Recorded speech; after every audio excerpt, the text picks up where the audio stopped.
ஏறத்தாழ 700ஆம் ஆண்டளவில் இலங்கையின் கொழும்பு மாவட்டத்தில் வாழ்ந்த அரபு முஸ்லிம்கள் கொழும்பில் மார்க்கத்தை பற்றி கற்பிக்க மார்க்க அறிஞர்கள் குறைவாக இருந்ததால் அன்றைய காலத்தில் அப்பாசியர்களின் ஆட்சி நடந்த ஈராக்கின் பக்தாத் நகரில் கலீஃபா அல் ராசித் அவர்களிடம் தகவல் அனுப்பி தங்களுக்கு ஒரு மார்க்க அறிஞரை இலங்கைக்கு அனுப்பி வைக்குமாறு கோரிக்கை விடுத்திருக்கிறார்கள். அவர்களின் கோரிக்கைக்கு இணங்க கலீஃபா அவர்கள் மார்க்க அறிவு பெற்ற ஹாலித் இப்னு பகாய் அவர்களை கொழும்பிற்கு 797ஆம் ஆண்டு அனுப்பி வைத்திருக்கிறார். வந்த ஹாலித் இப்னு பகாய் அவர்கள் மார்க்க கோட்பாடுகளை சொல்லிக் கொடுத்திருக்கிறார். அது தொடர்ந்து நடாத்தப்பட வேண்டும் என்பதற்காக கொழும்பில் பள்ளி வாயில் ஒன்றை அமைத்து மார்க்க கோட்பாடுகளை விளக்கி இருக்கிறார். இதுவே கொழும்பில் அமைக்கப்பட்ட முதல் பள்ளி வாயிலாகும். அதுதான் இன்று பல மாற்றங்களின் பின் கம்பீரமாக காட்சி அளிக்கும் கொழும்பு பெரிய பள்ளிவாயல். பள்ளிவாயலுக்கு அருகாமையில் அடக்கஸ்தலமும் அமைக்கப்பட்டது. அந்நாளில் பல வருடங்களின் பின் ஹாலித் இப்னு பகாய் அவர்களும் மௌத்தாக அந்த அடக்கஸ்தலத்திலேயே அடக்கப்பட்டார். மௌத்தாகிய தகவல் பக்தாத் கலீஃபா அவர்களின் காதில் போய் சேர கலீஃபா அவர்கள் இலங்கைக்கு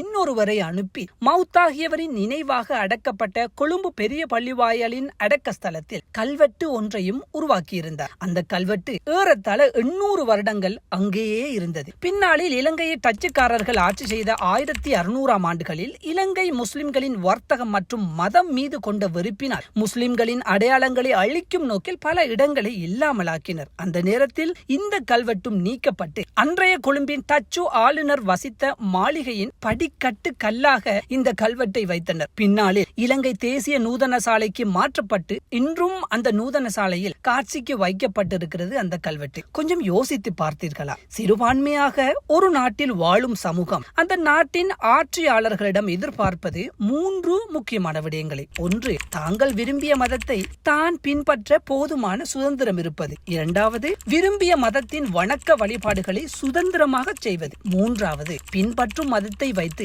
வேறுபாடு பார்க்காமல் எல்லோரையும் சமமாக பார்ப்பது. இவை 3ம் அன்றைய இலங்கையில் சிறப்பாக இருந்ததால் தான் என்னவோ சர்வதேச தொடர்பு, வர்த்தகம், மக்களுக்கு இடையில் ஒற்றுமை என்று நாடு செழிப்பாக இருந்திருக்கிறது அந்த காலத்தில். இவை எல்லாவற்றுக்கும் மேல் போய் பக்தாத்தில் இருந்து மார்க் அறிவை மட்டுமே வழங்க இலங்கை வந்து கொழும்பில் முதல் பள்ளி வாயலை கட்டி மார்க்கம் வளர காரணமாக இருந்து அங்கேயே மௌத்தாகி போயிருக்கிறாரே ஹாலித் இப்னு பகாய் அவர்கள். உண்மையிலே அவர் முஹ்மின் தான். இவரை போல் காலத்துக்கு காலம் இலங்கைக்கு வந்து பலர் சேவை செய்ததால் தான் எப்படியான பிரச்சனைகள் நடந்தாலும் முஸ்லிம்கள் இன்றும் பரக்கத்தாக இலங்கையில் வாழ்கிறார்கள். அத்தகைய மாமனிதர்களின் நல்ல நோக்கத்திற்காவது மேலான சுவர்க்கத்தை அவர்களுக்கு வழங்கிவிடு ரஹ்மானே.